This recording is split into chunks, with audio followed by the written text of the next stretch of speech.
So hold me close, nothing lasts forever. Oh, when I let go, will you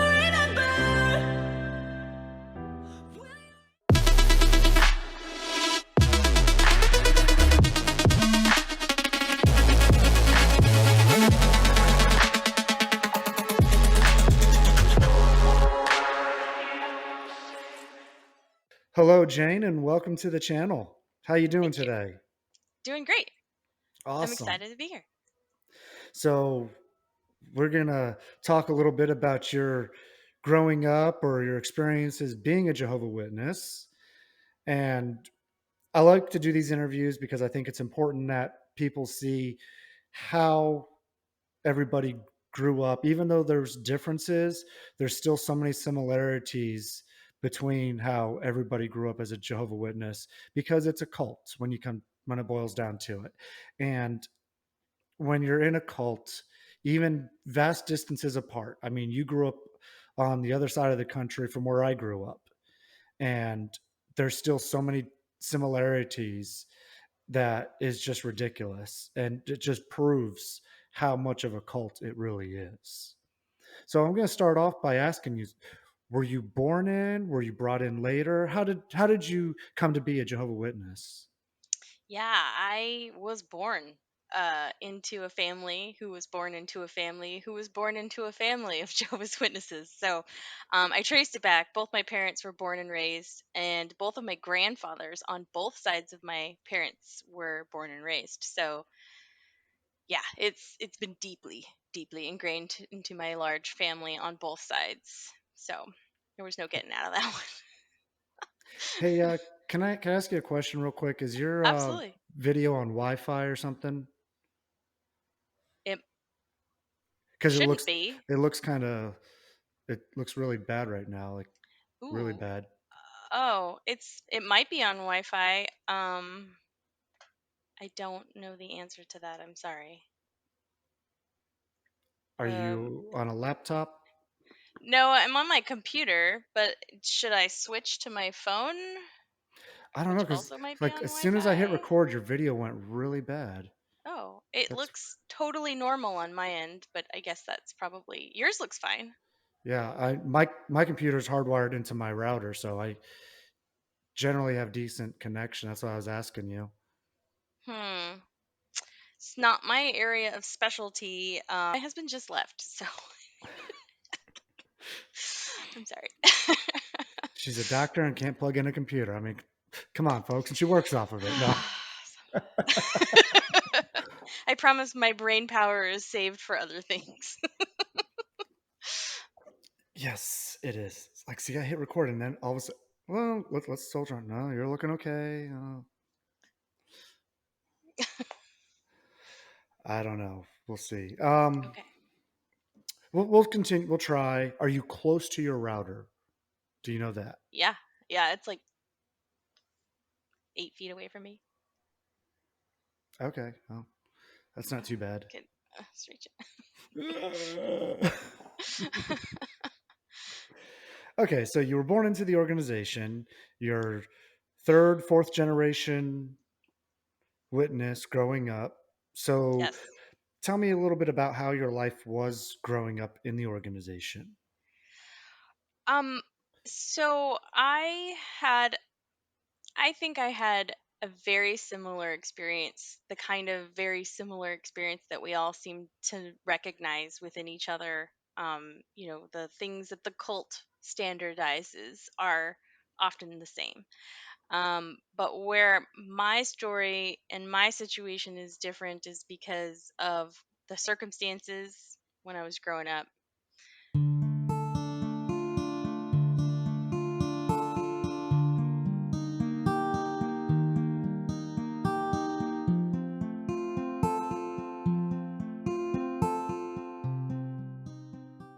That's right. That's right. My spiritual heritage. So, um, where my story differs from a lot of people is that I kind of have looked back on my experiences as being part of the Jehovah's Witness cult. And I was always on the fringe for a variety of reasons.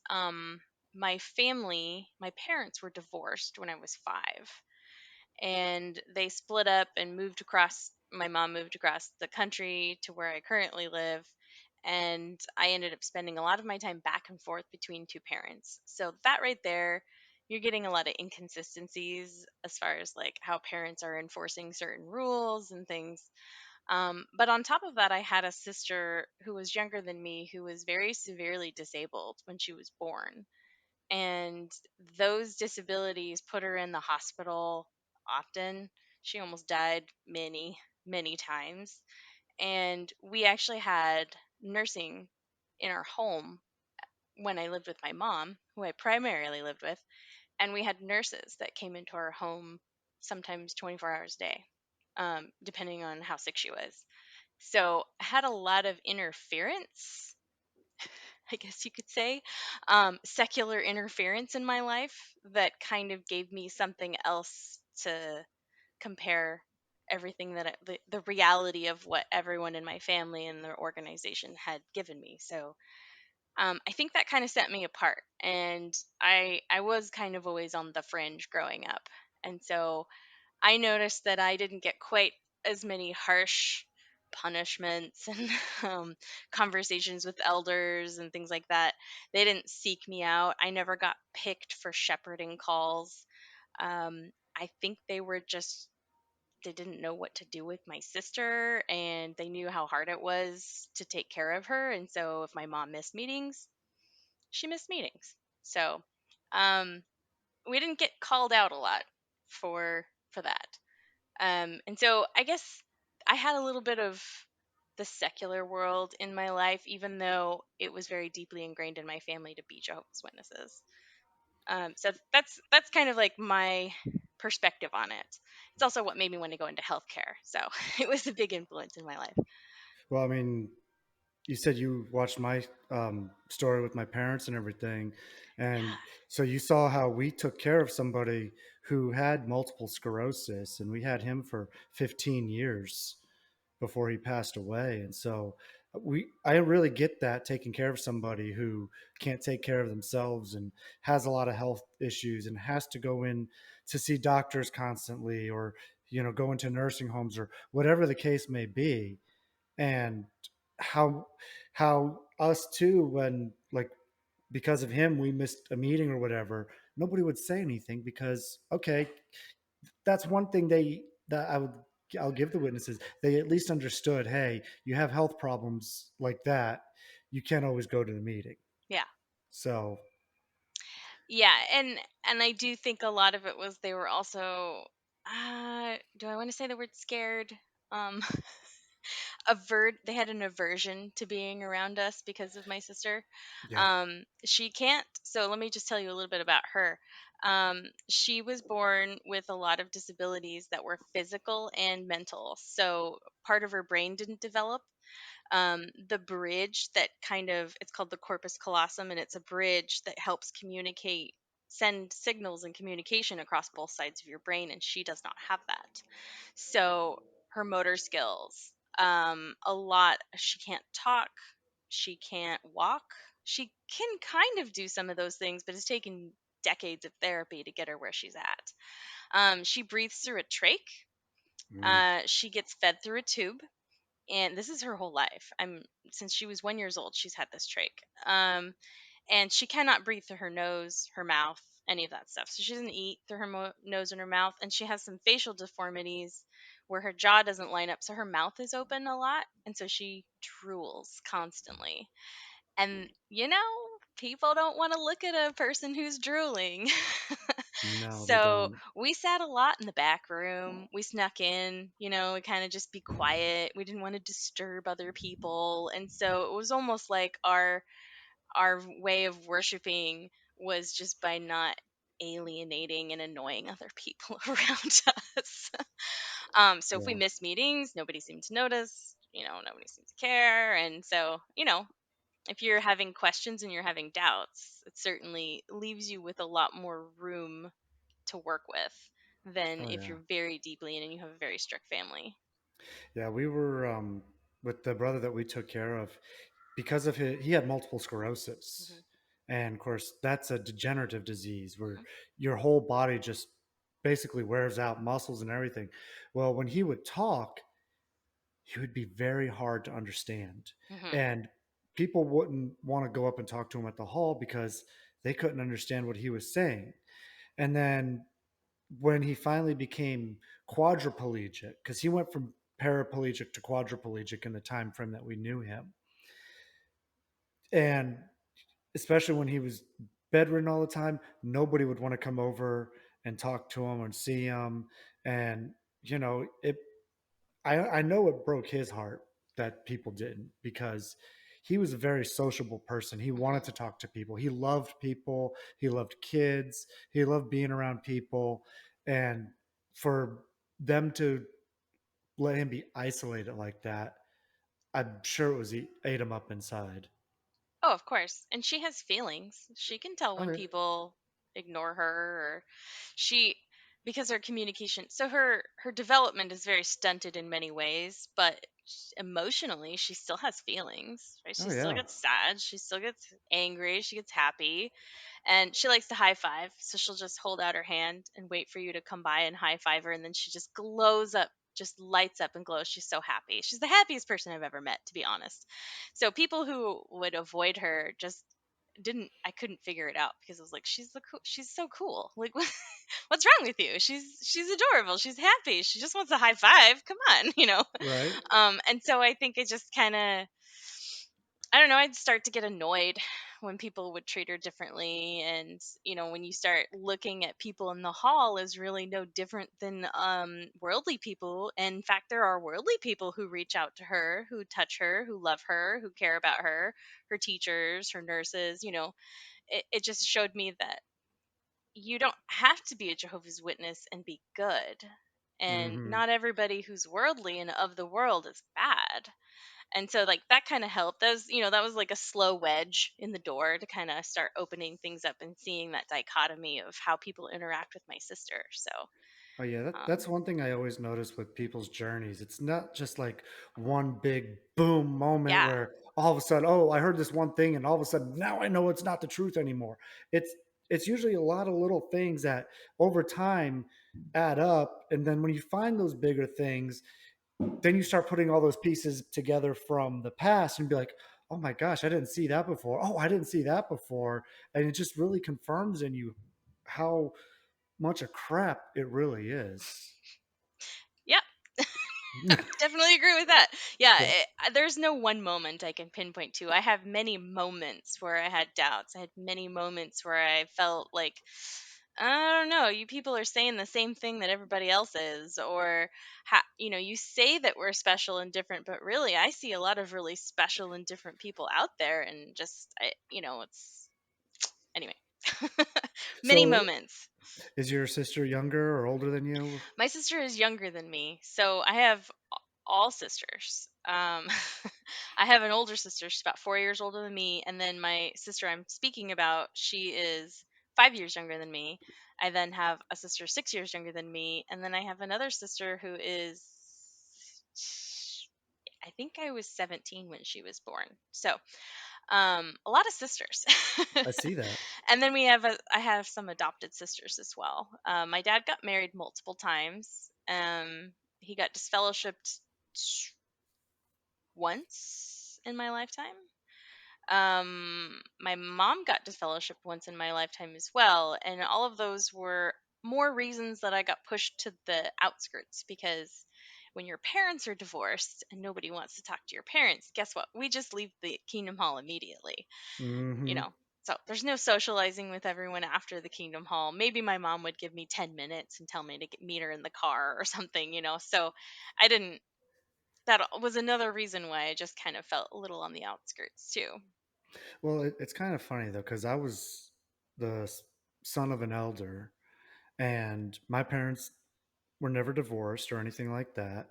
And yet I was still never with the in crowds of the congregation either. So, in that respect, too, I was an outsider. Even though I stayed and I talked to people and all that, I still wasn't like with the popular in groups that were in there because I never was that kind of person, Mhm. anyways. I never got along with them. And so, in that respect, I always felt like an outsider too. I know it's in a different way than you. You were more forced to be an outsider than I was, but I was still an outsider, even though I was not in As that in as you can same, be. yeah, as in as I could be. I mean, An so I elder mean, son, how do you get in anymore? I don't know.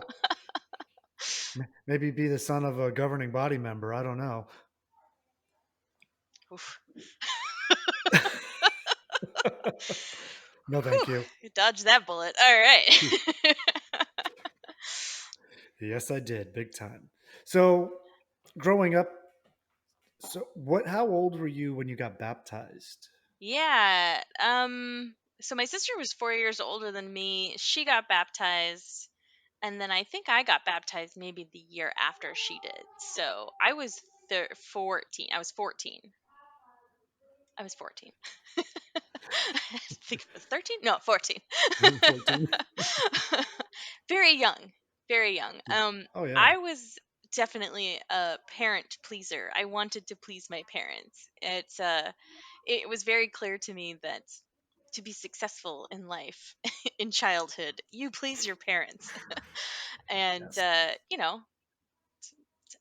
whatever they wanted is something that I worked really hard to make happen. I was a good kid, like I didn't do bad stuff. I didn't, even when I was in high school, I didn't drink alcohol. I didn't do drugs. I got good grades. I did a lot of things to make my parents happy, and then I think that might be a big reason why I did get disfellowshipped because, well, granted, the reason I got disfellowshipped was for, the typical reasons we all get disfellowshipped, right? We broke some rule and they didn't feel that I was sorry enough, but they didn't find me sorry enough because I was sitting in a room. I had just moved from where I had been living my whole life and I moved in with my dad. I was, gosh, 22 maybe at the time. I had gotten my pharmacy technician license and I was looking for a job and I had found a job near where my dad had lived. So he let me rent the little apartment like garage that he had off of his house. And while I was there, it's a cute guy at work. I don't see why I shouldn't date somebody who's nice to me. And so we went on a couple dates, but my dad saw him leave my apartment and told me I had to go to the elders and talk to them right away. And it just sent a lot of things in motion. At the time that it was happening, it made me realize how much my dad didn't know who I was. He didn't put a lot of effort into learning about me and knowing who I am as a person. He just wanted me to follow the rules and not make him look bad. And it just suddenly occurred to me that that's what I was doing. I've been making him happy. I've been doing all these things. And the only reason I'm in this stupid religion anymore is because I want to make my dad happy. And I know that if I don't follow the rules, everyone will stop talking to me. And I just had it. I was done. I found myself sitting in a room with three men I had only just met like 2 weeks before. And I'm like, I'm not telling you people anything. I'm not telling you nothing. We'll sit here, we'll talk about it, we'll talk about what you want to talk about, and when we're done, I expect I'm going to get disfellowshipped. I'm not going to change anything. I'm done. I'm done with this. And I just let them disfellowship me, and they said, "Well, you're kind of leaving us without any options." And I said, "I know. You do what you have to do." I was done. And Now, was that the point when you completely left? I think maybe I went to like one or two meetings after that, but then I kind of just told myself, why? What's the point? You're not. What are you doing? Yeah. And then yeah, I was done. So I haven't been to a meeting since probably 2005. Wow. It's been a long time. So I've been out for almost as long as I was ever really in, to be honest. I hate to I see. I see tell that. everybody how old I was. No, I don't care. But Hey, yeah, it's I'll be turning 40 in July, so hey, we're about the same age. That's all I'll say. I too will be turning 40 this year.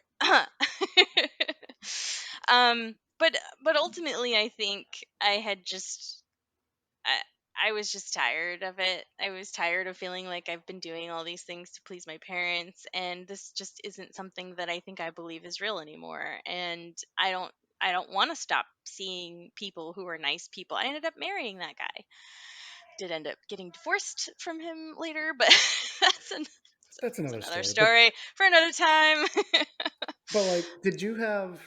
I know we talk about how you have multiple things that like lead up to you having that ultimate crisis in faith where you don't believe it anymore. But did you have anything besides being disfellowship and wanting to please your parents that was beyond that made you just want to quit and not go back? I mean, it's boring. I think. Mhm. uh, all right, maybe I should back up just a little bit. I one of the many things that led me up to this point. One of the many influences and issues that I started having with the religion started with my desire for science. I absolutely love science things. We were talking earlier, and we're both Star Trek nerds, but I mean, I love it all. I love Star Trek, I love Stargate, I love anything sci-fi, Doctor Who, you name it, I love it. And I that just like kind of fueled my desire to want to learn things. Then let me name this one Starship Troopers. I have seen Star Troopers. Yes, of course. It's a terrible, hilariously awesome movie. Uh, That was the point. something about those goddamn bugs. Yeah. Anyway. I love that movie too. It's Yes, I've seen hilarious. I've seen it. I liked science because it gave me concrete things that I could look at. It showed me how things came apart. It kind of answered the hows and the whys, and anyone I'd ever met that was a scientist or deeply involved in science was ended up being my favorite people. I had a distant relative on my grandpa's side who wasn't really a Jehovah's Witness, but he wasn't disfellowshipped or anything. So he would go and visit my grandpa, and every summer he'd bring his telescope out and we'd look at his. He was an amateur astronomer with this like amazing telescope at the time, and I'd stay out there all night watching it because I wanted to know everything. I wanted to learn everything that man had to teach me because it was just concrete things that I could look at, I could reflect, I could learn more. I could take that information and go somewhere completely different to a completely different country, person, and still end up with the same results because that it's math, right? Like it's and I really really valued that. And I started learning very early on that the more questions I asked, there were people who would get annoyed and there were people who would be excited. And the people who were excited about the questions I asked got me excited about learning. And I never got excited about learning anything from the Bible because I didn't learn anything. I wasn't understand like how do you know that that's what they said? How do you know that those things happen? How do we find out if these things are? And ultimately people will just tell me to shut the fuck up and believe it, right? You have faith, Jaylena. You gotta have faith. Anyway, those were really frustrating moments for me growing up, and I found that I started gravitating more and more towards sciencey things. When I got into high school, I made friends with some worldly people. Oh no. I know, right? And my parents actually let me be friends with them as I got older in high school. Like, I even got to go to sleepovers to my worldly friend's house. I Oh mean, wow. who got who else got to do that? I knew that that was like a special thing that I was being granted to Hey, do. I had a sleepover every night with my high school class. I homeschooled. Ah, I was yes. in a class by Okay. myself. Yeah. So that's the other thing too. A lot of the other people in the congregation, like about half of them went to homeschool and half of them went to public school. And I was really I was really grateful that my mom did not have the time or energy to homeschool me on top of all my sister's needs. So she was grateful for me to go off to public school, and I was grateful to go. I got to learn things, I got to be exposed to new things, and my friends that I mentioned, I'm still friends with them to this day, by the way. One of them has now got her PhD in marine science, the other one has her master's in marine science, the other one's a dietitian, and they're just all people who loved learning. They were like me. They were curious about the world around them, and they didn't have a religion. Their parents were atheists. Their parents had no religion whatsoever. And so I think that's why I was allowed to spend time with them, because they didn't push their religion onto me. In Well, fact, it they was an didn't have one. opportunity. It was an opportunity for me to witness to them. And so that's how my parents were okay with it. So did you spin it that way to your parents and Oh, never of course actually I do it did. then? Of course. And I know I never actually. Well, good, good. In fact, just recently I was asking them, I was like, hey, when we were growing up, did I do a lot of cringy things? And I was just really grateful to hear that occasionally I did, but most of the time I didn't talk about it. Jaylena, most of the time you didn't talk about these things. I'm like, okay, well, that's great. Well, that's good. That's good. I mean, seriously, because like it's very hard to keep friends for that long, especially when you're raised in a religion that tells you you can't be friends with anybody outside this religion. And then you were allowed to, and yet you still have friends, are still friends with them, despite you being in that religion where you're basically mandated to try to convert them to your religion. Yes. Yes. And when I left, they were my only support. They were my support system when I left. So I don't think I would have gone back if I didn't have them. I would have done the bouncing back and forth thing. The Yeah. in, the out, the in, the out, the in. A lot of people do it. A lot of my family's done it.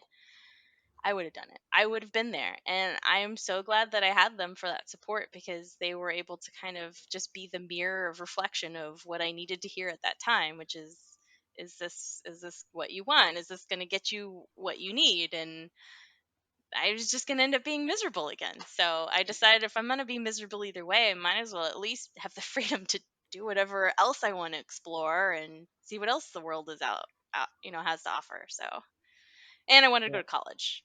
So, Well, yeah. So, how long did it take you to go to college when you finally left and we're all done with it?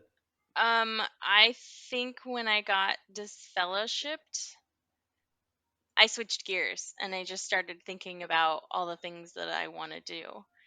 Um, I focused on I focused on school, actually. So about a year after I got disfellowshipped, I started community college, and I went to community college and started taking classes, and I had a goal, but I also was planning on, like, hey, these science classes I want to take, they're so basic. I'll just see how I do. If I'm as stupid as I think I am, or if this is as hard as everybody tells me it is, or if college is so full of evil people, I'll figure it out in community college. Hey, can And we then I'll pause? have time. All right. So, go ahead. Continue on. Oh, Oh shit! Where was I? college? Were we at college? Okay. Yeah, you were at college. I started community college because it was cheap. It was all the basics that I needed. It would give me the answers of, can I learn science? Is science something doable for me? And will it bring me any answers to any questions? Because I wasn't ready to deconstruct anything from the Bible. I didn't do actually hardly any of that back then, because I just couldn't. It was too scary to think about. Just thinking about Jehovah or devils and demons, and just any of it. It was too weird, it was too real, yet it didn't seem real all at the same time. And so I just sort of felt like I need to go and figure out what is reality. And I figured the best place to do it was just to sort of wipe the slate clean and just go to college and learn about science. So I took basic chemistry classes and biology classes, and I figured anything I wanted to do from there on, I could probably use these skills. And I'm so glad that I did it. It was hard and I learned a lot of things, but I said that was the first time I ever realized that the way that they taught evolution, I mean, because let's face it, they don't teach evolution, they teach creation. Hmm. They teach that evolution is bizarre, convoluted. But when you don't understand how something works, it's kind of easy to make something sound stupid because you can misrepresent it. And so I realized they've been misrepresenting evolution. And then that got me down a whole nother spiral of, okay, well, I'm out. I'm disfellowshipped already. I might as well keep going and see, is it, what is evolution, and learn more things, and what else could they be wrong about. And I was very interested in biology and human physiology, so I just kept going with it. And then, of course, I went on and decided to do more college stuff. But that was a huge, like, I don't give myself credit enough. I say I didn't deconstruct, but I kind of did. I just did it in a very different way. I didn't take it from the is the Bible true aspect. I just wiped out the Bible. I just said, what Bible? Bible what? Right. Because if there's anything that's true from the Bible, we should be able to find it with science. If there was anything ever showed that there was a global flood, we should be able to find that with archaeology evidence and geology evidence, and they're just nobody's finding any evidence of these things. And I just found it unnecessary. So I kind of just took the idea of, I'm not going to sit here and nitpick what Jehovah's Witnesses say we should or shouldn't do, or how to interpret this rule, or how to interpret this scripture. I'm kind of starting to think the Bible is just, some guy wrote it, right? Like, Yeah. like a long time ago, and then other people translate it, and then translated it again, and then interpreted it, and then retranslated it, and so Yeah. anyway, that's Yeah. where I went. That's where did probably most of my deconstruction. Yeah, it's kind of hard when you start looking at those stories in the Bible and you just read them for what they are. Forget any religious interpretation. Just read them for what they are. And then you start looking at them and you're like, that's really fucked up. I mean, one of my favorite examples to use is the story of Lot and his daughters. Oh yeah. I mean, you got a story here where Lot offers up his daughters to be raped. Then later on, after they leave and go to the mountain, his daughters get him drunk and rape him. And then yet later in the Bible, it calls him a righteous man. Wait a minute. You say rape and incest and this kind of stuff's wrong, but yet this dude's a righteous dude and he was ready to do all that stuff? Mhm. Come on. Mhm. You know, I Yep. mean, you're just like, that just doesn't add up. Yeah. And how many times did God bottleneck the human species to like one family? Like, Oh, gosh. Yeah. How many times was the earth populated through incest? yeah, all According all to of the it. Bible. According Yeah. to the Bible, all of it. Of course, Yeah. my mom, my mother would get very philosophical about it, and she would say, well, humans weren't the same back then as they are today. They were closer to perfection. Yes, I remember that They were argument. closer to Oh, perfection. That's how Methuselah could live almost 1,000 years. And this is because and I'm like, and I remember those stories too about the people living almost 1,000 years. And I started thinking, I'm like, okay, if we got 6,000 years of human history, you got Adam and Eve, they lived over 900 some years. How much later was Methuselah? I don't know, but he lived almost 1,000 years. So then you go to like just the Exodus part with the Egyptians leaving Egypt and all that. Now, or I mean Israelites leaving Egypt. Sorry, not Egyptians. But then you're talking that was maybe at that point biblical timeline wise 4,000 years ago.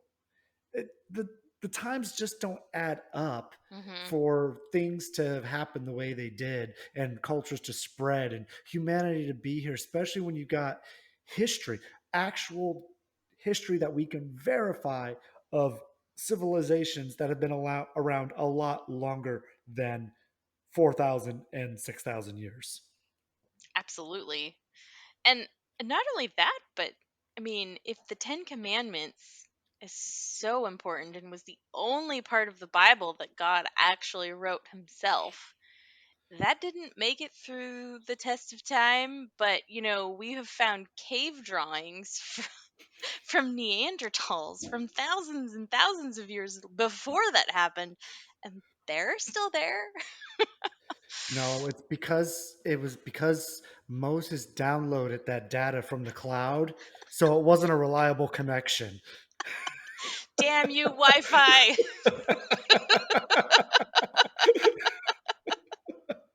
That's what it was. Uh, the Noah's Ark story is my favorite one. Oh yeah.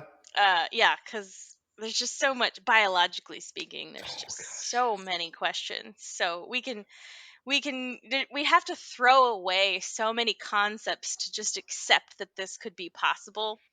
That ultimately, and this is what happened to me as a child, I think this is the story I probably questioned the most, and I had so many questions about, that ultimately people would just start getting mad at me and telling me I think too much. I'm trying to be, difficult on purpose. But like, okay, so we fill the whole earth with water, and to even calculate the massive amount of water that would be, the weight of that water would change the ground below. But it would also kill every vegetation that wasn't already an ocean vegetation plant. So okay, they have all these animals on this ark, and then they land, and then the bird brings the little olive leaf thing, which, okay, so an olive tree survived. Oh, but then what are these animals going to eat that don't eat meat? And then the ones that do eat meat are just going to eat the what, seven clean animals that they brought? Either way, we've bottlenecked all of these species into, again, two pairs. And what we learn in biology is a bottlenecked species needs a lot more than just two pairs to survive. So Hang on a second. you I got. froze. Anyways, moving on. So yeah, you know what really gets me about the Noah's flood story? I I'm a welder. Okay, Uh-huh. I work in shipyards. I work in shipbuilding industry. Okay, right now I happen to work in uh, the industry that builds Navy ships, Hmm. aircraft carriers, and submarines. Okay, if you go by how the Bible describes the ark and how it was built, that sucker would have torn apart the first wave it hit. And then all of the human species and animals would have been fucked. They all would have been dead. We literally put all the eggs in one basket here. And here you got a god who's supposed to be like this, all-knowing, omnipotent creature, and he can't even build a fucking boat.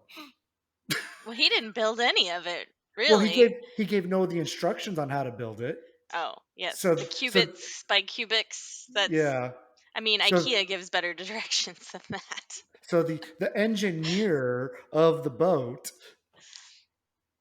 didn't know how to engineer a boat Yeah. because it would have just ripped the hell apart. Well, I think another really good a piece of evidence that it's all a bunch of bullshit is if you go to the was it Ken Ham's Arc Experience Extravaganza or whatever it is that he has, where he's like mock built the whole arc, but like that thing's not gonna float. I want to see him make a working model. No, you know what's real funny about that one is when storms came through and flooded the damn thing out. Pretend. Yeah. Yep. It couldn't even withstand a little rain on the ground, let alone float. Oh, Yeah. So just, I guess, tale after tale is just, it's hard to put all your faith into something that you can see all of these other, like, I look at all of the people I knew growing up as witnesses, and they were just people with just lives, and some had better ones than others. Like, the cult really twisted everything around, though, and made everybody refocus. Like, so There's no science. There's no scientific explanation. Don't worry about that. God did it, right? Like you Yeah. just need to have faith that God did it. And on top of it, if you don't also fall in line and what what's the word I'm looking for? When they all dress the same, look the same, act the same, Conform. conform. Yes. If you don't conform, then you're the odd one out and we're going to pick on you Yes. until you conform. And that's Exactly. all I started seeing after a while was like, okay, but you guys just want me to be a certain way. But you don't really seem to care about me. Like, you didn't care about my well being. You never actually asked my mom if she needed help taking care of my handicapped sister. You were just kind enough to let it pass that she didn't conform perfectly as everyone else. And I was like, that's not kindness. That's not lovingness. That's just putting up with somebody who can't conform perfectly the way we want. I don't know. It's So frustrating to think about it. do you still have any contact with your family? Okay, so all of my family are either Jehovah's Witnesses or ex-Jehovah's Witnesses. Every family member I know of was at least raised partially in the religion somehow. So, when growing up, of course, I wasn't allowed to spend any time with those ex-Jehovah's Witness family members. And then when I got disfellowshipped, of course, I can't hang out with my active Jehovah's Witness family members. So I just had people I really knew really well that now I can't talk to anymore, and people I don't really know at all, and they're practically strangers. And my family has been basically, in addition to shunning them, vilifying them because they're not good people. They didn't make good choices. They're choosing to not. They're choosing to ignore the truth, right? Like they're choosing to do this out of spite or whatever, and it's vilified. So I didn't immediately want to seek out any of those people either because they were strangers, and I kind of had this idea in my head they were not good people, not making good choices. And it took a long time for me to kind of meet other parts of my family and actually get closer to other family members. My aunt is, I'm very grateful for my aunt who has been out for a long time, and she's actually the biggest black sheep of the family. um, I was talking to her one day, and I had had a weak moment where I was like, I should just go back. I should just fake it. I should just pretend I believe this stuff so that I can get reinstated so that I can talk to my dad. Because my dad had been diagnosed with cancer about 2 months after I had gotten disfellowshipped. Mm. And so it was really tough. And my whole situation with my dad was just really tough in general. But I had that moment where I just wanted to talk to him. I just wanted everybody to talk to me again. And I was thinking, I just got to fake it. And I remember her talking to me and she's like, don't you dare fake it. Don't you dare do it. It was like, even if it's all true, do you think God is going to be happy with you for faking it? And I had to think about that. I was like, no, probably not. It's probably more important for me to be genuine and honest than it is for me to like lie and pretend. And so I didn't go back. And I'm really grateful for that. So you don't have to answer this question if you don't want to. Did your father survive that cancer? No, he did not. He died in 2008, and I was a pharmacy technician in a small town in a small community hospital, and he lived in the same town, and he went to the same hospital for his treatments. And it was really rough knowing that my dad wouldn't talk to me, and then printing a label that had his name on it for me to mix medication for him in the Oh, hospital. oh, Um, he died in room 208, and that was also across the hall from where I had my like monthly tasks as a technician to like go through and clean up any outdated medications and stuff. And it was so I couldn't do it. After I think I burst into tears one time, and I told my boss, I was like, you got to give me a different assignment. I can't do this across the hall from where my dad died, knowing that he didn't talk to me the whole time. He didn't talk to me up until he died. So, wow. I'm so sorry to hear that. um that's probably where I'm still angry and still have some, issues with just being angry about the situation. Oh, Um absolutely. And you have every right to be. right. I mean, the religion's rules took your father's last bit of life away from you to have that relationship with you before he passed away. Yeah. And you have every right to be angry at that. And it's just so sad to hear when people have to go through that and experience that, and there's no reason for them to. Even by their own rules, there's really no reason, which is makes it even more convoluted than just the not speaking to you part. Mhm. And that just and that part upsets me a lot too. I haven't had that experience yet, but I know it's going to happen. Okay. I like my wife's parents, they're still in. They don't talk to us. I have a feeling that if something were to happen to them, we will be the last ones to know, you know? Mhm. And then on the flip side, I have a brother who is still fully in and indoctrinated. He doesn't talk to me or my parents at all. So if anything were to happen to that side of the family over there, I would have no idea. Mhm. Even though I know if something were to happen to our parents, my mom and dad, I would let him know right away. But I doubt I would get the same treatment if something were to happen on his side. Right. So I know it's just a matter of time. And that's the part that really sucks because there's an opportunity right now, every day that you're alive, to show your family that you love them, but you choose to ignore them because your religion makes you be a dick. Yeah.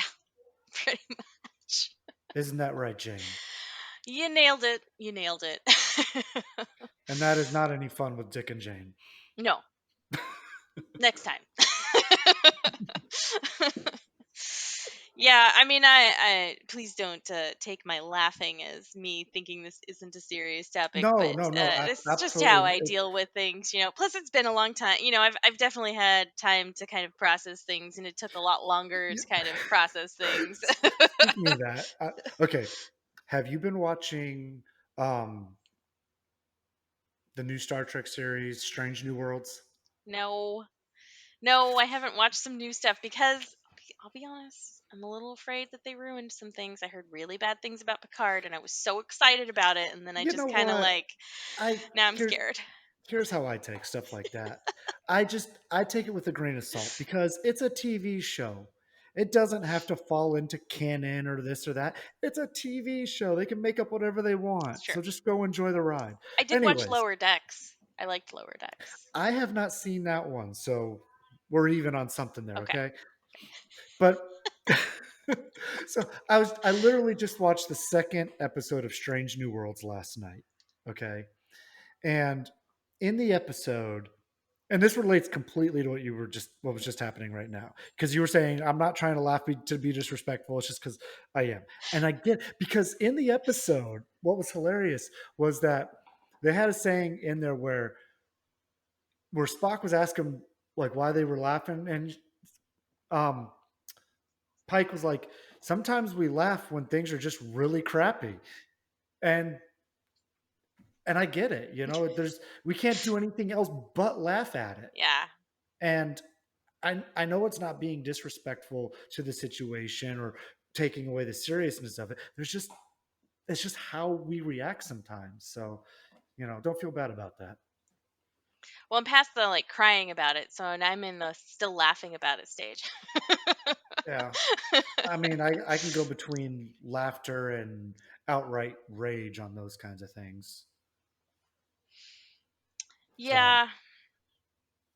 Um I mean, it's not like we got taught good coping mechanisms. no, we didn't. Just pray to God. Yeah. Duh. Pray it away. You'll be fine. Just Yeah. Jehovah will take care of it. So stop worrying. Stop doing anything, you know, useful or It's like, and I hate to go into more dreadful stuff, but it's like this whole school shooting that just happened this last week in Texas. All the thoughts and prayers going around. No, don't give us fucking thoughts and prayers. Give us some action that will actually stop this from happening to our children instead of your useless thoughts and prayers, because that yeah. doesn't do jack shit. I don't want to hear about your thoughts or prayers. That's your problem. Yeah, If that's all you have to offer for the situation, then keep it to yourself because it's not helpful. It's just exactly. clouding the issue at this point as far as I'm concerned. And it's a cop out too, right? Oh, it I is. think that's probably one of the things that definitely annoy me about growing up Jehovah's Witness is because we were told not to participate in the world, we were told not to vote, we were told not to get political. It also kind of means you don't really do any kind of deep dive into social situations, which we're all human. We all do social animal human things, and to talk about it is very therapeutic and it helps find solutions to problems too. Oh yeah, And absolutely. the whole take a seat back and do nothing, here's what I see every time I talk to my mom, because my mom is the only Jehovah's Witness I do talk to. And that is her answer to everything is, well, we can't do anything about that.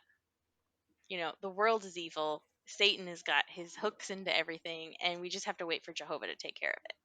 But that means there's no effort to, do anything about climate change or reduce the amount of consumption that we use.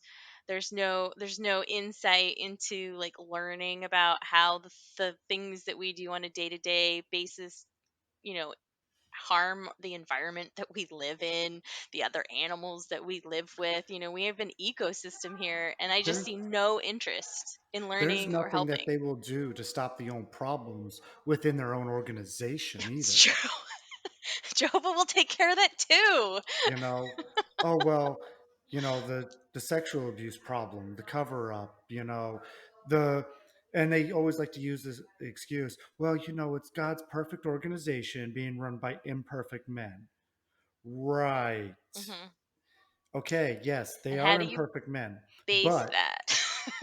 but if these imperfect men had any sense of morals or justice whatsoever, all these things would be exposed and gotten rid of, not covered up.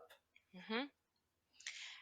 And I'm not sure what kind of experience you have had with predators and people like that in congregations.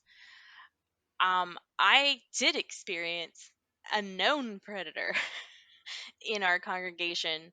And I was very close to the son of that predator. And my mom wouldn't let me hang out with him at his house because of that person. Everybody knew it. He was, when you're a 13, 12-year-old girl and you shake somebody's hand in the Kingdom Hall and they just don't let go of it. And then they do the double handed thing. And then they caress your hand and you're like trying to get your hand away, right? They knew. Everybody knew. I mean, everybody knew this person was creepy. Everybody knew this person should not be around their children. But nobody did anything else. I didn't have any personal experience with anybody like that to me. However, my wife was abused. And so I have some experience with that because right after we got married, she got called to her former congregation to go be a second witness on this guy. So I got to meet him face to face. Hmm. Is Yeah. that what the two witness rule is? At least two victims or more? Yeah, it is, unfortunately. Oh my god. But they didn't Yeah. need two witnesses to disfellowship you for, cheating on your spouse or something else, some other.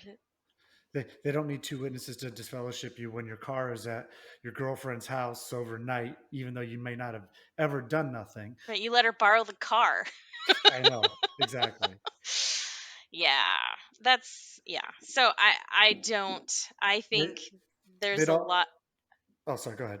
I just think there's a lot of people that would rather believe good things to the point where they're plugging their ears and going la la la la la. Everything's wonderful because it's just easier to deal with it that way.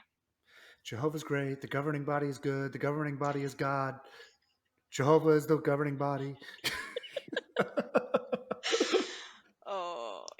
I mean, it does. we we will rename our religion to governing bodies witnesses. The governing bodies of the witnesses of the governing body. WG. Back in my day, we weren't called the OG. We were called the J Dubs. Yeah. Yeah. Back in my day, we didn't worship organization. I- Actually, it is interesting though because I have been out for so long that, of course, the governing body always existed, but there were no names or faces attached to it. I didn't know who No. any of those people were, nor did I care, by the way. But that's just because I didn't care. Well, same here. I mean, I'm in that same generation. I didn't see them or know who they were. You just knew you. We always had this thought that they were like this, this group of super spiritual men, up there always praying and studying and going into the deep things of the Bible and you know trying to dispense all this wisdom and knowledge and then they come out on the cameras and they're a bunch of fucking morons. Just a bunch of white guys with too much power. And I mean, I was still in. I didn't leave until 2018, so I was in it when that whole broadcasting era started. I Mm-hmm. never enjoyed watching the broadcasts. I watched them as little as possible, and even when I did watch them, I didn't pay attention to them. They were just boring. Mm-hmm. They weren't even that good. So it's just like the meetings. I didn't pay attention. I was I was zoned out of meetings for a long time before I finally woke up and left. Yep. And It's then hard when to you look, stay focused when you're already kind of halfway out and then it's just boring on top of it. I used to just make lists of things I needed to do. It looked like I was taking a lot of notes, but really I was just like, take out the garbage, I got to pay this bill, like yep. Well, if I'm going to be stuck here, I might as well organize my time when I'm not here. That's right. That's right. So, Phew. absolutely. Yeah. Get up, take a really long drink at the fountain, wake up, Take a really long bathroom break. Oh, the meeting's over? oh Oops. darn, did I miss that prayer while I was in the bathroom? Aw, shucks. Damn it. I was just giving my offerings to the on the throne. Well, and I remember when I was a kid, my mom was like, you know, or my parents, I guess, they'd get mad at you if you wanted to use the bathroom in the middle of the meeting. But like in the middle of the talk was when I wanted to go to the bathroom because I just needed to like get out of there. But the song, I didn't want to skip the song. That's when they told me to go. It was during the song. But that's like when I woke up. Yeah, right? I need to wake up. Come on. Especially during the conventions. Oh my goodness. We I all would know want to that the just cheese danishes were the only good thing about those conventions. apple Danish. Sorry, you're wrong. See, I don't even know if we got apple danishes. I think they just gave us cheese we had apple ones ones. with Shasta Cola. Thank you very Ooh, much. yes. And the hoagies, the like Oh turkey yes. hoagies or You know, I remember all that happening, and my dad and my brother were old enough to go serve the food. mhm. I was never old enough, but like when I finally became old enough, they stopped doing it. Yeah. So then you had to bring your own lunch. I'm like, Yeah, it that wasn't as sucks. yeah, and then now I gotta look at everybody else's lunches, which is better than mine, and I'm hungry and I'm tired. I don't want to sit on Or this you get to bench sit anymore. there and be judgmental of the people who left the facility at lunch to go get their lunch. That's right. Yes, because they didn't prepare. That's right. You And prepare your meals and you prepare your watchtowers. they didn't sit there and watch the baptisms either. Oh no, that's boring. Who wants to And watch that? Did you get baptized in a trough or a pool? What did you get? What was your baptism in? I was in a pool at a district convention.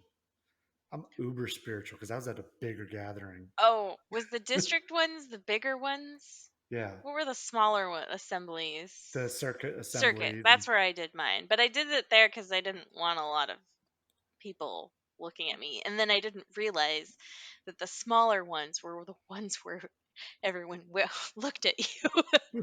And I was like, oh yeah, because just me and like one other person got baptized, so everybody's here to like congratulate me, and I just wanted everybody to leave me alone. Oh man, Oh I did man. try an auxiliary pioneer. I think the auxiliary pioneering I did was sort of another attempt to try and like, you really, if you believe this to be true, you should actually do something about it. You should work hard and be an auxiliary pioneer and work up to pioneering and all that stuff. And I could barely do it. I could barely do it.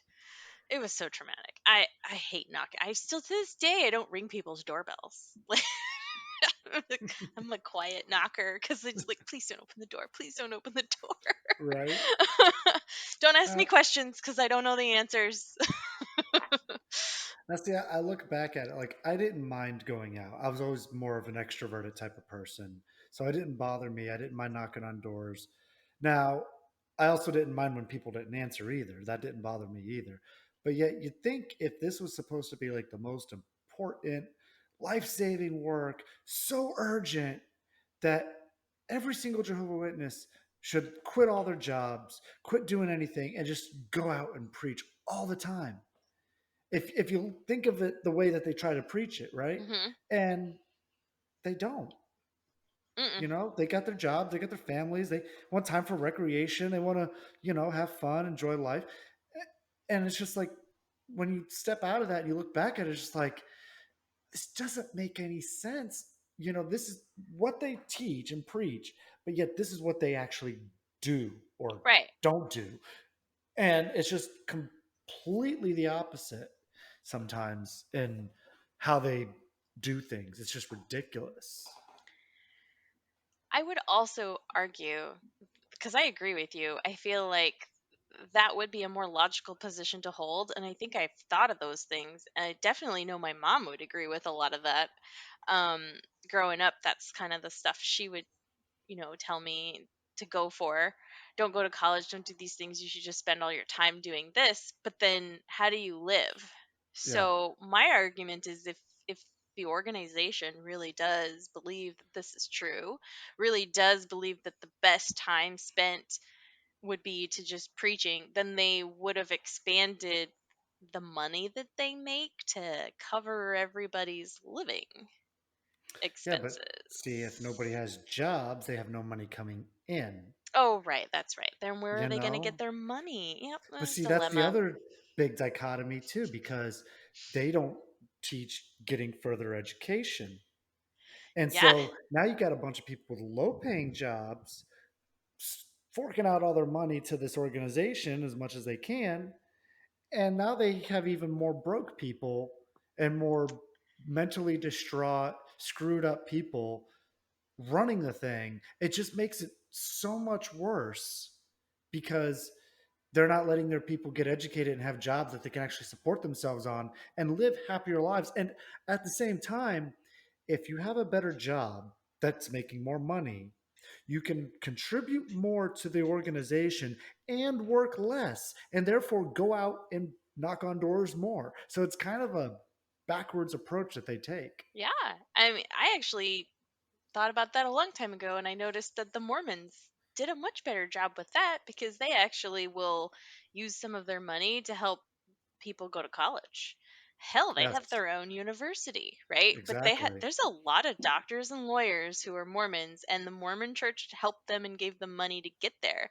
Yep. Well, they also will tithe 10% of the money they make. So gosh, if you can get all your parishioners, if you can have them all make babies and then those babies go off and be doctors, we're rich. Woo! And the Mormon church is a lot richer A than the lot Jehovah's richer. Witness. A lot So, richer. and that just goes to show the formula works. Yeah, it does. Speaking of that, one day I remember we came home from service. We had been out for a couple hours. We just got home. We were just, getting undressed, getting, changed back into our regular clothes for the day. And then we had Mormons come knock on our door after we had gotten home. And I remember my dad, he actually took the Book of Mormon from them and Hmm. invited those guys in, gave them a glass of water and everything. So he was really nice to them and everything, and took their book, which I was blown away by at the Yeah. time, because you know how that is. Can't take anybody else's religious material. So, Yeah. Well, I kind of got the feeling because I watched the podcast that you did interviewing your parents, and I kind of got the feeling that your dad was similar to one of the elders that I had gotten really close to and relied on when I was in. Um, and they were just he was an elder, but he had not been a witness born into. And he had gone to college, he had an engineering degree, he was working for Boeing, like he was doing all this stuff, and then he converted over and became an elder, and he was the most considerate, thoughtful, like he was one of those rare people that like wouldn't just say make stuff up. If you asked him a question and it was a really thoughtful one, he'd entertain it, and he might even just say, oh, I don't know, that's a good, it's a good thing to think about. I don't know, and I appreciated that. mhm. Your dad kind of gives me that same elder vibe just from watching the video, that he's kind of a thoughtful guy and he's not like a strict rule follower of, well, the rule book says that we have to do this, this, and this, and oh, we can't even touch your Mormon literature because it might have demons and we might bring demons into our home. Like that just seems silly to he me now. he wasn't a strict rule follower, but at the same time, like growing up with him, of course, he had his own issues that he dealt with as well from his upbringing and everything. So those issues would always come out in private at home that Hmm. you'd never see at the Kingdom Hall. But one thing I can definitely say that I appreciate nowadays is that when we talk, we reflect back on those things. And I'm like, Dad, you were kind of a dick back then, and this is why, and this is how I felt. And then now we'll talk about it. Whereas when Hmm. I was younger, we couldn't do that. You know, we couldn't talk about things. We couldn't express how we felt on things because it was his way or the highway kind of thing back then. Yeah. And I know for me, like with my kids, I try to be that let's talk about things. I might get angry, I might blow up. I know that. And I also try to apologize when I do, especially if I'm in the wrong about doing it. And but I try to leave it open for my kids to be able to talk to me as much as possible because I want them to have that comfort and that communication with me to let me know how they feel on things and work things out rather than just it's my way or the highway, forget it, don't question me, don't you Hmm. know I'm don't the do this, head. don't do I'm that. the head of the household. You do what I say. Yeah, exactly.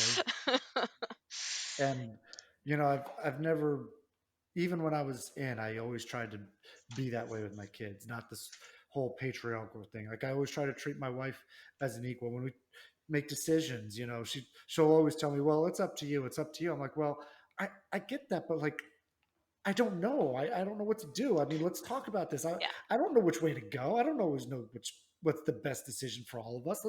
Let's figure this shit out, Yeah. More of a Let's make partnership. let's make this decision together, not just me and that's it, because it's not always about me. Yeah. It's about us. It's about what's best for both of us, not just me. Yeah. Absolutely. And And some of the best decisions are made jointly, I think, when you're taking into account other perspectives and you like don't always see everything. I know when we told our kids, "Hey, we're leaving the witness religion," that was really hard at first on them because they actually knew that the implications of that was that they wouldn't be able to talk to their grandparents anymore. Yes. Okay, I'll wrap it up here in just a few minutes, okay?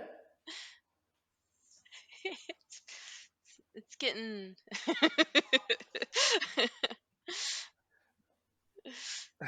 Anyways, Florida. You get Eastern time.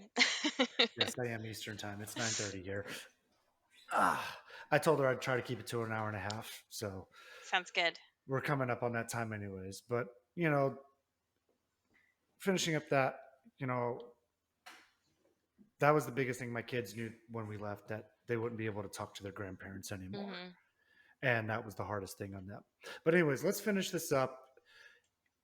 One final question for you on this. So, if a current Jehovah's Witness is watching this right now and is having any doubts, or if they're not having any doubts, is there any piece of advice that you would give to them that you think would help them along in their life? Yeah, I do.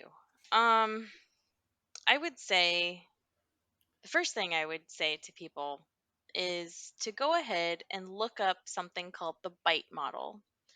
It is a description of how it's kind of like a definition, if you will, of cults in a very broad term. Because cults, I did a podcast at the beginning of the pandemic with a friend of mine, and she wanted to interview me about being an ex Jehovah's Witness, and I did not think that Jehovah's Witnesses were a cult. Because I thought cults were just like, David Koresh holding you hostage in a bunker with lots of guns where the FBI are, pounding outside your house trying to release all of the brides that you've hit. Like my concept of what that was very extreme, and it didn't occur to me that there could be a spectrum. And Mm-hmm. I would recommend looking up what that bite model is, because it's really all about how people are being controlled and how all the different ways that you can be controlled, whether it's with behavior or information, your thoughts, trying to control what you even think in a day.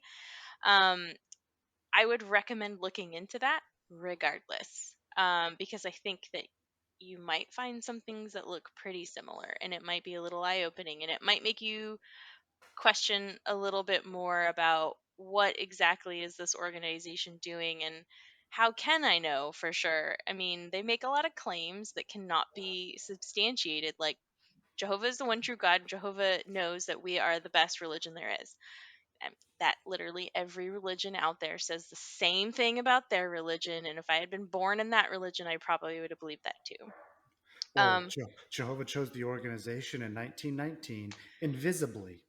yes, invisibly, where he also wrote the Ten Commandments invisibly. Anyway, I mean, I'm assuming somebody who strictly believes in the religion is probably not going to listen to anything I have to say, because I've clearly made my opinions known. But um, I think that's another thing too, is looking into being afraid to look into information that could contradict what you believe. And if you are afraid to look into, or you are being told not to look into information that could be contradictory to what you believe, that should just be red flag number one. Mm-hmm. um Learning about logical fallacies, that was Yes. Psych 101. It was my first community college class that I had taken, and that was the first thing we learned, was about logical fallacies, what they are, and then we learned about how the brain works. We learned about how you perceive things and how your brain interprets perception. Your brain can fill in the gaps. Your brain can literally tell you it's seeing something that's not actually there. And when you do little experiments like that, and you can see it for yourself in real time, and you can Google things, that even optical illusions are an example of that, you can kind of realize that our brains can see things that aren't really there. Our brains can just make it happen. And once you start realizing that our bodies and our brains can do this, we we make up fallacies, and we make up poor logical connections, and we make these arguments, and we're making bad arguments, and you just start learning how they're done, and then you can start spotting them everywhere you go. That is a huge step. But I Mm-hmm. would say that's just for like learning, right? Because we all like, what's the famous thing everybody says now is do your own research. That's great. Yes. The doing it yourself part is important, because when you actively do it yourself instead of taking it from other people, yes, that is hugely important. But if you don't know how to research, if you don't know how to critically think through something, if you don't know what a good resource is and what a bad resource is, There's a good reason that, and we learned this in the pandemic, why people shouldn't just go read scientific journals about something that they have no experience of, unless you're also going to be bouncing that off of somebody who's in that profession and who is an expertise in that. Because there's a lot of ways, if you like drug, right? I'm a pharmacist. So if you read drug trials, clinical drug trials, it is very convoluted sometimes in how they lay the data out, that if you don't know what you're looking for, you could read it and you could totally come to a conclusion that is not correct. And so it takes a lot of discerning through it. And so it takes a lot of practice, it takes a lot of trying, and that's a lot of work, which is why I say focus on the logical fallacies. Focus on the red flags and how to identify when people are trying to manipulate you or just using a bad argument, right? Hmm. Um but more importantly, I would say my biggest piece of advice to all of this, and all of that is good information to do for anyone at any stage. But if you are in and you're thinking about getting out, financial stability is number one key. I do not recommend even confiding in somebody else who is on the fence in a Jehovah's Witness organization, or people who are deeply into the organization. I don't recommend even giving a whiff that you might be second guessing things, or that you might be looking for research outside of the organization, which I know is not recommended. um, because if you don't have financial stability and you can't take care of yourself, if you get disfellowshipped, if you lose all connections to your friends and your families and you're all alone, you need to be freestanding safely to safely do it. And if you can't do that, I think I think that's going to be more challenging. I think you might need to try a few different resources and maybe work a little extra hard on getting yourself financially free. But I think financial freedom is a huge piece, because if you end up needing rent money from your parents, right? You might have to go back to them. You might have anything that will make you have to go back to the organization or back to the people in the organization. They're going to just say, "I won't help you unless." Yep. and and your hands, and you're not free. You can't make your free choices. You're not really free to do things if you're going to end. Okay, what's my choice? My choice is just suck it up and pretend I'm a Jehovah's Witness and then get to live back at home with mom and dad or whatever, or be homeless. And I will say this though, if that is somebody's situation and you have to go crawling back just to get that help, only to get yourself back up on your feet to eventually get out completely, that's okay. It is Do okay. what you have to do to fully get yourself on your feet, even if it means having to fake it till you make it. Agreed. And I don't mean to suggest that you shouldn't do those things, but it's defeating. It's Yes. frustrating, and it makes it Yes. so much harder. So, Yes. if you could plan, I didn't do this on purpose, but I did realize that when I was a teenager, I was like 18, 19, in there, I very much made sure, I was like, that was my only goal, was to get a job so that I could make enough money so that I could get my own apartment by myself. That was it. That was my number one goal. I didn't go to college. I didn't do anything else. I didn't care what job I had. I just wanted to work somewhere that I could have enough financial stability to pay my own rent. Yeah. And I did that first before I ever even considered leaving the organization. And I'm so glad that I did, because I don't think I would have made it had I waited until after I tried to leave and then try and get financially stable. So, Yeah. And that's very important because I kind of did that backwards. So, and was it harder? yeah, it was because I didn't have any career path or anything when I got married or anything. So, my in laws helped me out a lot throughout our marriage. And it took me a long time to become financially stable enough to not only financially stable enough to where I could, go out and make my own living, but also and stable enough to say, hey, you know what? I don't believe in this organization anymore. I'm done and I can take care of myself. So goodbye. Hmm. So those are very important things. And also, one thing I would add to that is have friends outside of the organization, some people you can talk to and not rely on financially, but have somebody you can confide in and talk Hmm. to, and just have that support system that you won't get inside the organization. So when you do finally leave, you're not alone. Yeah. And that's very important. And you can find those people. I mean, if you weren't lucky enough to have parents that let you have worldly friends in high school that you then get to be friends with for the rest of your life, um, then they could be work coworkers. I know that we're all taught not to befriend our coworkers, but I have found some of the most amazing people in my coworkers, and Yep, same here. yeah, they have been I have had coworkers that have been more willing to reach out to me and call and see if I'm doing okay than I ever had other Jehovah's Witnesses do those things to me. And so to Yep. it just further shows that it's not the only way and they're not the only people. There are other really amazing people out there that can be helpful. And And some of them also are gay. Oh my gosh. That's a and whole nother thing. also there's Facebook groups, there's meetup groups for every kind of situation that you're in. Yep. So, you can find people in your local area that are in those situations. Or if you have to, start your own group. Hmm. So they're out there. You just got to find them. There's And a lot of especially with groups. the internet these days, you can find anything. I didn't Like start my I found you. deconstruction until TikTok. And I didn't know anybody until I found TikTok. I've met you. In fact, everyone I've ever interacted with is because I met them via some way through TikTok. And um, that that was something I always avoided too. I think I also avoided talking to other people, other Jehovah's Witnesses too, because it just seemed too real. Like I didn't want to be an apostate. Like that was Oh, scary. You don't, yeah, that that big A word. the big A word. I mean, and I Yeah. do recognize that if like any of my family that are in, especially my mom. My mom's the only one that I talk to really, but if she were to like find these podcasts and say, "Oh my gosh, she's an apostate," she might not talk to me anymore. I don't know. So, Yep. um Well, anyways, we're gonna go ahead and wrap it up right there. So, happy times. so appreciate you joining me tonight. Yeah, thanks so much. Hopefully it works out. I'm sorry about all the glitches earlier. Well, I'll tell you something about that in a second. But anyways, so where can I tell people to find you at?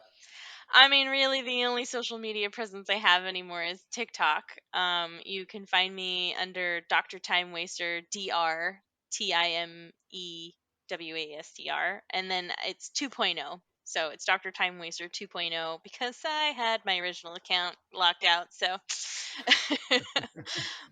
And that's I the will. only place I am really. I've been on a few podcasts and just meeting new people, and I'm just excited to kind of like see where my virtual friendships go and what other groups I can be part of. So I'm kind of a baby activist here, but I've been out for a while, but I'm only a baby activist, a baby deconstructing. Okay, So well, I will put the link for that down below. And please, everybody, be sure to hit the like button and subscribe if you can. And again, thank you for joining me tonight. yeah, this has been great. We'll hang All out right. some other time. Yes, we will. Thank you. Thank you.